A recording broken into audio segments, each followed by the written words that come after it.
For this video, we are going to explore true cryptid encounters. Just like in my videos that look at paranormal events, I encourage any listener that has had similar experiences or that may know anything about these encounters to reach out to the original writers to share them together. Links to the stories will be in the description below in the order that they appeared. With that being said, on to the events as described by those that experienced them. So this happened years ago while I was still in high school. I'm now 23 and have never shared this story anywhere, and only ever with a select few in person. I live in Missouri, just north of Kansas City. One night, my buddy and I snuck out of my parents' house to go smoke. There was a trail that was right by my house and a local elementary school. Never really seen anything out there outside of deer, foxes, coyotes, etc., but growing up, we heard from parents and other families that the woods nearby were haunted. The area we lived in was right near an old slave farm, and I never gave it much thought. Being a kid who, yes, believes in Bigfoot, but has never seen any true proof, so I'm still pretty skeptical of stories. Anyways, back to my story. After we snuck out, we made it to the trail. On one side of it, there was the backs of houses, and to the other side, woods. As we were walking down the trail, it felt like any other time we had done it. For the first 3/4 of the trail, everything was fine, but as we came up to the final bend, my friend slapped my arm and pointed into the woods and asked if I had just seen that. I looked into the woods and saw nothing, so I blew it off and thought he was just out of it. So I kept walking like everything was fine, while he still had his eyes glued to the woods. At the final stretch, about 50 yards, all canopied over, he slapped my arm again and stopped me. This time with force, so I looked over thinking it was still nothing. I saw a figure of something similar to a human shape, but standing about 8 feet high. The reason I saw it was because the trees by it were still shaking. At this point, I thought my mind was playing tricks on me, but I was scared nonetheless.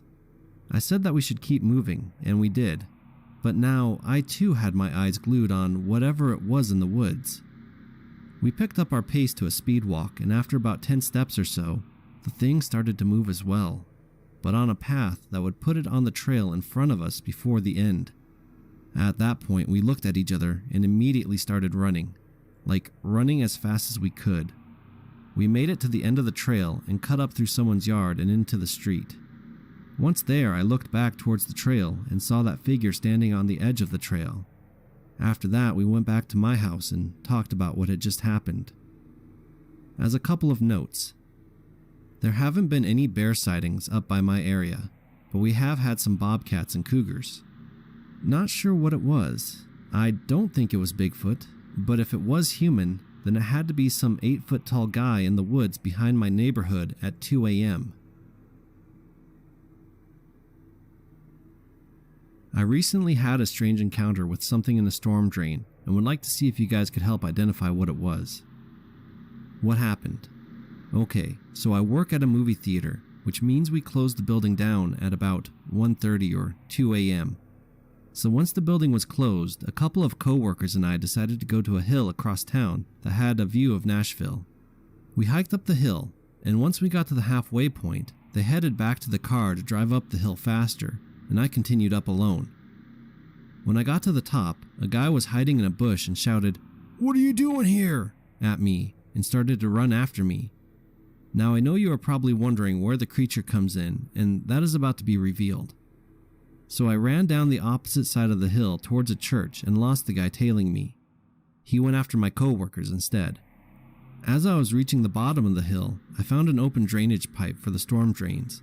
It had bars covering the front at 1 foot 6 inches apart, and decided to hide down there.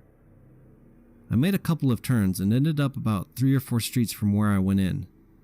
The drain was about 5 feet high, so I could move quickly with only a little bit of a hunch. I decided I was going to wait a little bit to make sure I was safe, so I took my phone out and started to scroll through social media. After about 15 minutes or so, I heard what sounded like a rock getting kicked down the tunnel coming from deeper in, so I turned my phone flashlight on to investigate and saw a pair of eyes reflecting back just on the edge of the light. The eyes were about 6 inches from the top of the tunnel. The rest of its body was in mostly darkness, but I could tell it was human-shaped, but I wasn't sure if it was bending over like I was, or if it was a shorter creature with a big head.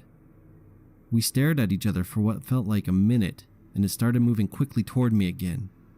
Once it started moving, I took off back the way I came and ran to the church where my friends were waiting for me, and we left pretty quickly after that. I haven't been back to that hill since, but my coworkers and I are planning all to go down the drain together on Halloween just to see what happens. Does anyone have an idea on what I saw in that tunnel? Now, this account is not my own, but was told to me by a Marine doing combat tours in Afghanistan. For the sake of his own job and security clearance, he has asked that I not give any names and never mention what region they were operating in. From my understanding, the individuals who were with him during the encounter were from a task force operating under orders for the CIA. Beyond that, I was told next to nothing. I will refer to him as Sarge, if only to have a name. Anyways, here's the story. During a patrol checking on some local farmers, Sarge's unit was made aware of a deadly being living in a cave system near their farms. When pushed for more information, the locals were only willing to say that this being was stealing from their farms and had killed a few people who had made the mistake of trying to protect their livelihood from it. Convinced the locals were being harassed by a group of Taliban fighters, half of Sarge's unit was sent out to investigate and either arrest or kill any hostile forces in the area. So with a few Humvees armed with M2 machine guns, they went out to the cave where the mysterious being supposedly lived. Upon arrival, they noticed nothing of interest. There were signs that something was living in the cave, and the soldiers found animal bones scattered around the entry. Not wanting to risk his entire unit fighting in a cave that the enemy would know very well, Sarge sent his 2 fastest Marines to investigate. The 2 men just gave the others a cocky grin and a thumbs up before disappearing into the darkness beyond the mouth of the cave. For 10 minutes there was nothing.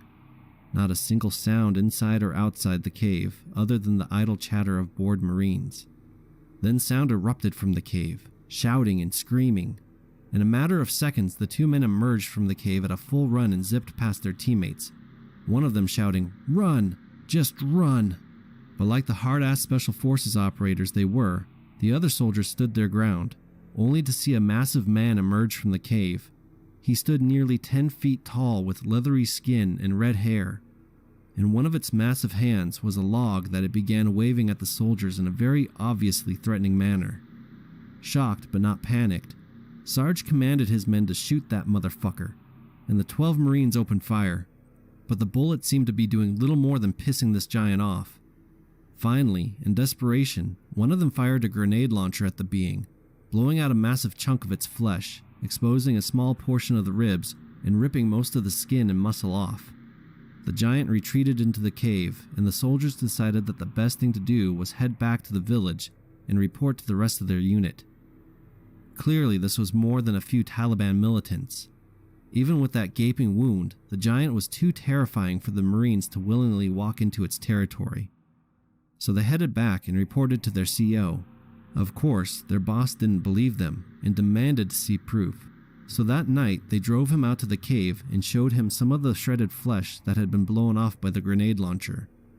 From there, the report went up the chain, and nobody knows what was done about this creature. I wish he would have told me more, and maybe you guys can help me find an answer. From what I've managed to find on my own, accounts like this are not uncommon in that part of the Middle East. Of course, since all of these reports were word-of-mouth stories, I don't know how factual they are, or if they're being exaggerated. If anyone out there knows what this thing could have been, let me know. About a year ago, I was out back with my family. It was around 8 and the sun was setting. We lived in a farmhouse in the middle of nowhere. The closest neighbor was far away. Something down the field kept catching my eye, but I ignored it at first. My sister saw it too and kept looking out towards the trees. She was getting freaked out about it. My mom said to go investigate, so me and my sister started to walk across the field towards the tree line. Big mistake. It's hard for me to describe. This was the most terrifying thing that has ever happened to me. I didn't see it at first, and I didn't understand why my sister was so scared until we were about 100 yards away when I saw this creature. Tall, probably 8 or 9 feet tall, white, humanoid with an elongated head and no face. It had long arms and peeked around the trees. We stopped in our tracks. We couldn't tell what it was. It took a few steps further out of the trees and swayed back and forth at me like a praying mantis. Me and my sister ran, screaming, back to the house, where my mom stood, jaw dropped. She saw it too. I had never been so scared in my life. We grabbed the binoculars and watched this terrifying creature peek in and out of the tree line, spying on us. My grandma thought we all had a wild imagination. The sun was almost gone now, and it was getting really dark, and the darker it got, the more it moved, back and forth along the trees. It was terrifying, so we went in for the night and locked everything up tight. I couldn't sleep at all that night. I was hearing scratches on the roof, and at one point, a very loud bang and various noises coming from the barn.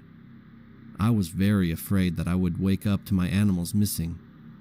The next morning, my grandma asked if we had heard the loud bang outside that night. She ended up taking my grandpa with her on her morning walk. I have no idea what it was, and it haunts me to this day. This is long, but everything pertains to what happened and possibly why it happened. So this happened many decades ago, back in the early to mid 80s before cell phones and internet. I have no way to prove this to anyone, but I will say that even at my age, I still have nightmares about this encounter. At 13 years old, I ended up going to live with my mother after being raised most of my life by my grandmother. Her health was failing, and I think she was protecting me from what was coming, her death. My mother and stepfather lived in a trailer park located in a small town. I grew up 40 minutes from this town and never knew it existed until my mother took me to live with her. There was only maybe 80 trailers in this whole place. It wasn't huge and butted up next to the local canal. I was one of only 6 kids in the park, so I had very few options for friends. One friend, Jeff, lived behind our section, and my other friend Melissa and her family lived at the very end straight down from where I was located. The place was like a lowercase h. So I met Jeff, who was just a few months younger than me, and we hit it off. I am female, by the way. We rode bikes when exploring. He was fairly new to the area as well, and he was a good guy, smart and funny. Well, there was a trailer just up from the tip of the H, which also was the opening in the chain link fence to reach the canal, so we passed by it all the time when we would go to the canal to swim or just go walk. When I say red, I mean think like old farmhouse barn red. It was long and had a whole section built on it, making it go from a single wide to a double wide trailer. Well, as far as Jeff and I knew, no one lived there. It was empty, and the older lady who lived next to it said it belonged to a man who lived in the Bay Area. I live in California. Which, even to a couple of dumbass kids, seemed odd. The Bay Area was easily 2 to 3 hours away from us. So, no surprise when the idiot patrol decides, oh hey, let's go inside and check it out. Yes, we were stupid, but we did it anyways in broad daylight. The front door was a large sliding glass door, and I mean large by any standard. We waltzed right into the enclosed porch. We should have walked right back out, but as I said, we were stupid. For some reason, Jeff and I stopped to look at amputated bird feet. Really big bird feet, not chicken or even turkey. They were far bigger, and the claws more predatory in nature. We turned to the front door, and it too was unlocked. Okay, so 2 dumbass 13-year-olds and an open door invitation, we walk right on in. Note, the place was nice as hell inside, and I mean nice, as in it looked like whoever lived there just went to the store and would be back any moment. So, to cut this down some, Jeff and I did an urban explorer thing. This place had power, running water, and the fridge was stocked, yet no one had been in here in over 5 years. We know because we asked the older lady who had a key to the place, and there was never a car parked out there. So while the front room and 1 bedroom up front looked lived in, we of course headed for the back, all the while trying to figure out where the door to the added-on full-length room was, because we were nosy little shits and wanted answers to lame questions. We found it in a second bedroom that looked like something out of a new age horror movie / porno. Ratty, disgusting mattress on the floor, Polaroids all over the place, at least 100 plus, and a cutout doorway to a pitch black windowless room that ran the length of the trailer from just behind the enclosed porch. It had one dresser about chest high to a couple of dumb kids, and that's where Jeff was with his back to the black hole. I, on the other hand, was curious about the Polaroids laying around and started looking through them. I wish to hell I hadn't, because I can never unsee what was in those. I won't go into detail, but they were taken in that room, and the girl in those photos was dead. When it dawned on my innocent mind what I was seeing, I dropped the photos like they burned and turned to my friend who was saying something to me, but I don't know what, but he was cut off by the most hideous evil laugh I have ever heard in my life to date. Since we were both looking at each other, we knew we didn't make the sound we heard, and we froze like terrified puppies, until I saw a large, and I mean large, hand reach out of the darkness of the hole for Jeff's head. I have never screamed so loud in my life as I did then, and I shoved Jeff, and we were screaming and running as we cleared the trailer like our asses were on fire and literally leaped from the porch. We didn't even shut the doors. The old lady next door scolded us, and we booked it. Jeff went to his trailer, and I went to mine like a whipped puppy. It was the middle of June, and I shook like I was inside a deep freezer. If that wasn't scary enough, it gets freakier. My friend Jeff lived with his mom and dad and 2 little sisters. I want to say the girls were about 4 or 5 and cute as buttons. So 2 days later, I finally get the guys to go around the roadway. I had to come into proximity to the red trailer to go see Jeff and maybe talk about what had happened. I get to Jeff's, and the trailer, 2 doors down from my mom's oldest friend, was empty, as in the entire family had moved out. I asked my mother's friend, who I called Grandma May, and she said they threw everything in their van and left the night Jeff and I went to the trailer. I was shocked because just a few days before, his mom had been talking about getting Jeff enrolled at the same middle school I attended, so why leave so abruptly? I talked to my mom, but she just shrugged it off and went back to her drinking. My mom was an alcoholic. She usually cracked her first beer by 9:30 a.m. and didn't go to bed until there was no beer left in the fridge. What's even scarier is about 2 weeks later, no one remembered Jeff or his family except me, and Jeff had been to my trailer to meet my mom and stepdad. Let me also clarify that no one believed me about the photos. I always regretted not taking the ones I had been holding with me. So jump ahead, and I started hanging out with Melissa and her family. She was a year younger than me, and I was 14 at the time. She had 2 older sisters, Terry and Stephanie. Both older girls were amazing and treated me like another sister. Her parents were simply amazing, and Melissa was a sweet, gentle girl who never had a mean thought in her life. But of course, to go there, I had to pass by the red trailer. Every time I felt something watching me, which was pretty spooky given there was no windows on that side. It was the added on section to widen the trailer, but they didn't add windows. So another summer evening, and I finally get the guts to tell Melissa's sister, Stephanie, about the trailer. So she decides, hey, let's go check it out. And I was like, no. I don't remember after all these years why, but I finally caved in and said fine, but not past the living room. We braved the place in daylight, and that time I paid more attention to the bedroom to the right of the living room. It had a freaking queen-size waterbed, working lamps, and a full-size Confederate flag on the wall. I don't know why, but of all the things, that flag gave me shivers. Now, Stephanie reached out to feel the waterbed, and it was warm, as in the heater for the water was active. She took my arm and we hoofed it out of there quickly. No, she and her family did not vanish, thankfully, but we left it at that, and I went on to get other friends and my first boyfriend, and we all spent a lot of time on the canal which faced the only side of the red trailer that had windows, and several times I swore I saw someone peering out at me. I'm skipping a few pieces because the story is so long already, and I want to get to the part that has genuinely haunted me for life. So at 15, I spent almost as much time at Melissa's as I did at home, and by that point, I had opened up about the red trailer and what I had seen, heard, felt, and feared. For some reason, I wore a blue dress with a flouncy skirt down to Melissa's. I can't remember why we got dressed up now, but back then it was cool, and I walked down about 1 p.m. and we sat around chatting and doing teenage stuff.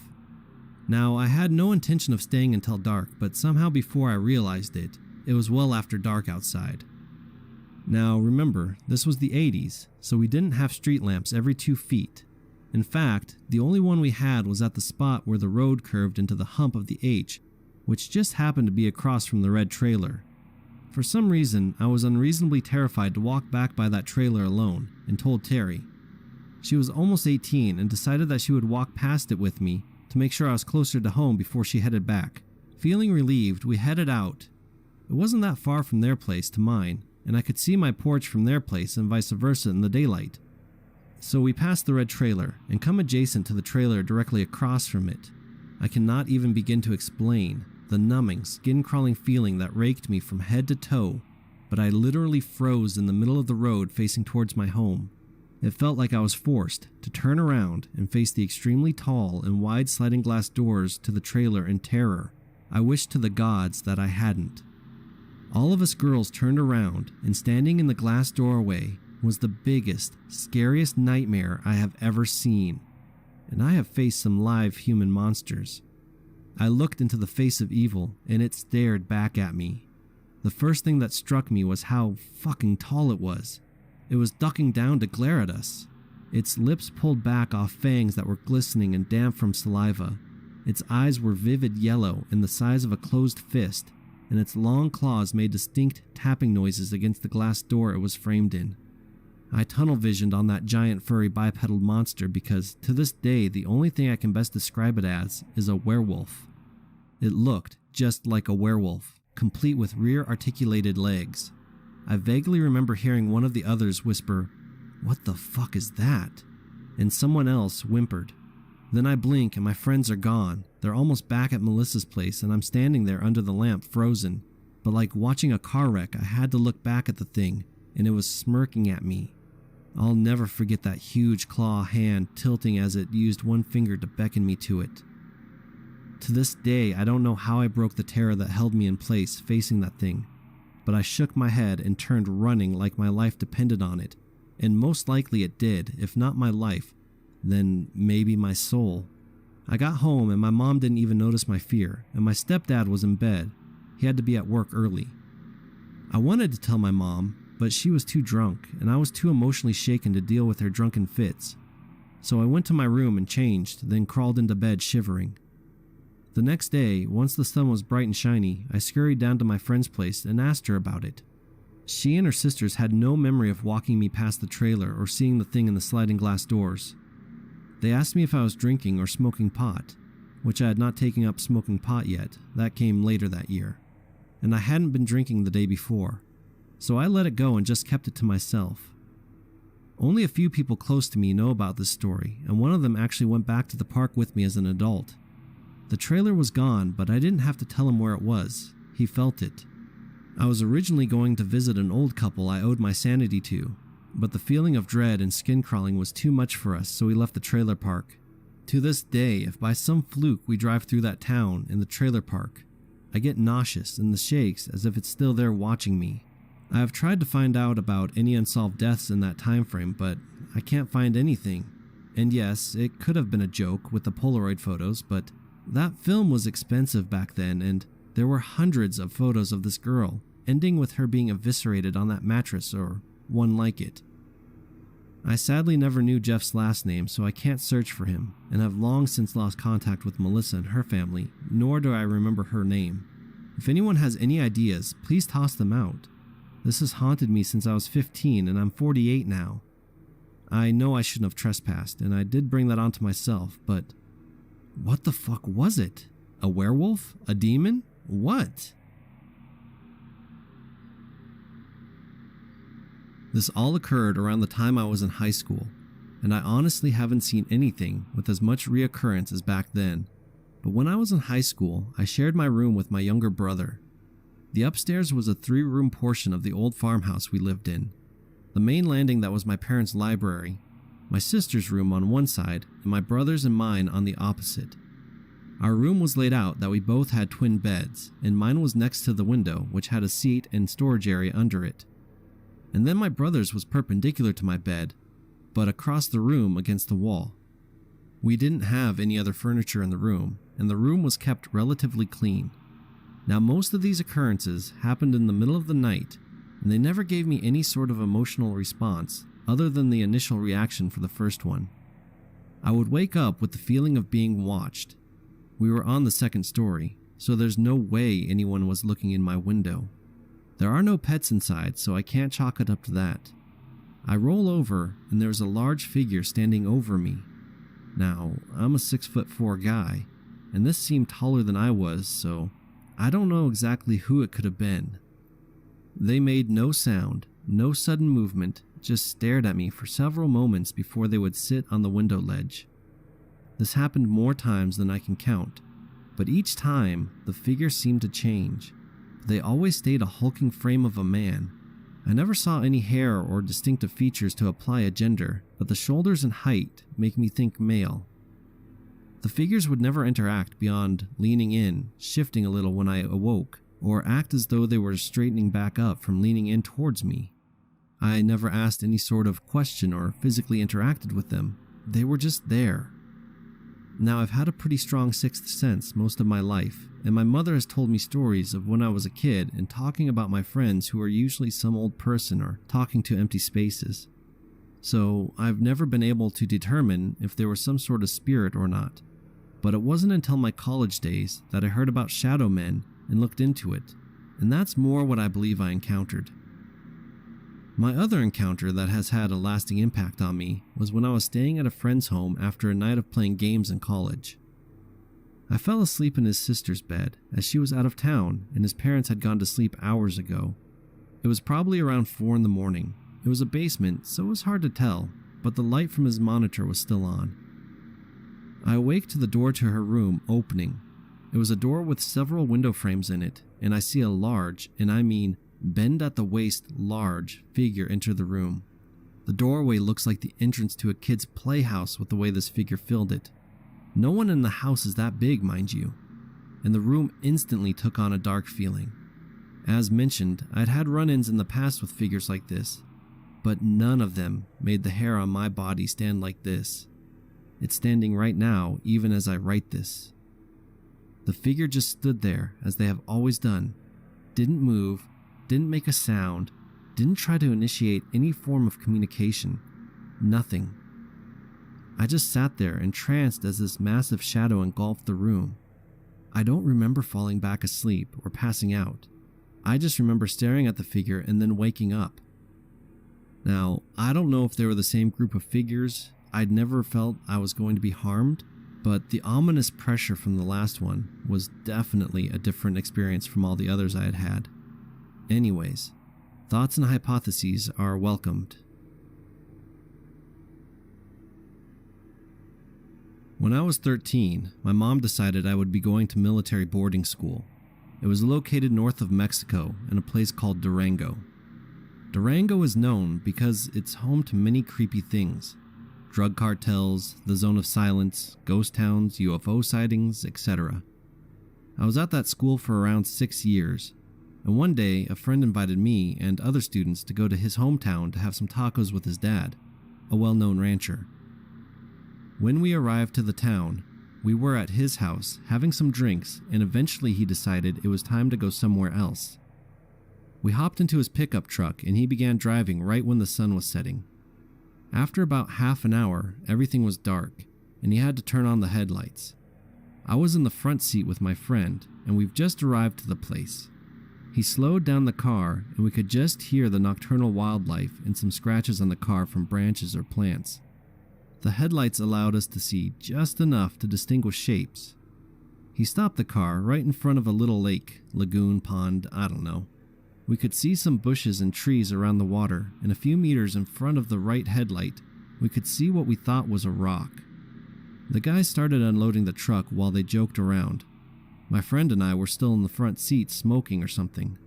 All of a sudden, he just froze and said, "Did you see that?" while he pointed to the rock in front of the car with the tip of the cigarette. That there just moved. Since I've always wanted to see a cryptid or something, I remained still.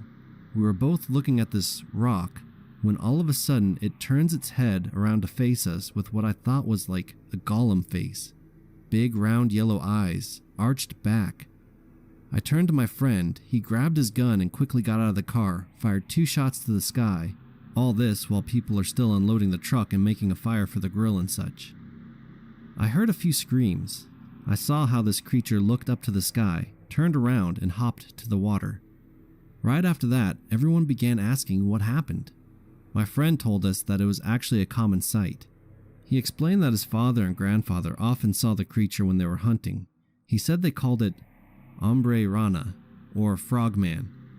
Just a few of the guys saw the thing. We still had the tacos and everything. We were a little creeped out, but we assumed that the frogman was probably more scared of us than we were of him. I saw many terrifying, creepy, and odd things in Durango, but the frogman takes the cake. This experience happened about 4 years ago. To this day, I keep wondering what happened to come across my sister. It was wintertime here in the suburbs of Northern Virginia. I live with my family in a neighborhood not far from Washington, D.C., so it's not to say we're in the middle of nowhere, although our home is very close to a few decently large wooded parks. One night, I was at my then girlfriend's place up near the city. I got a phone call from my sister around 7 p.m., which in wintertime makes it pretty much nighttime here. I didn't think anything of it. Usually she calls me for random things she needs my insight on. A bit about my sister. Ever since she was little, she loved horror movies.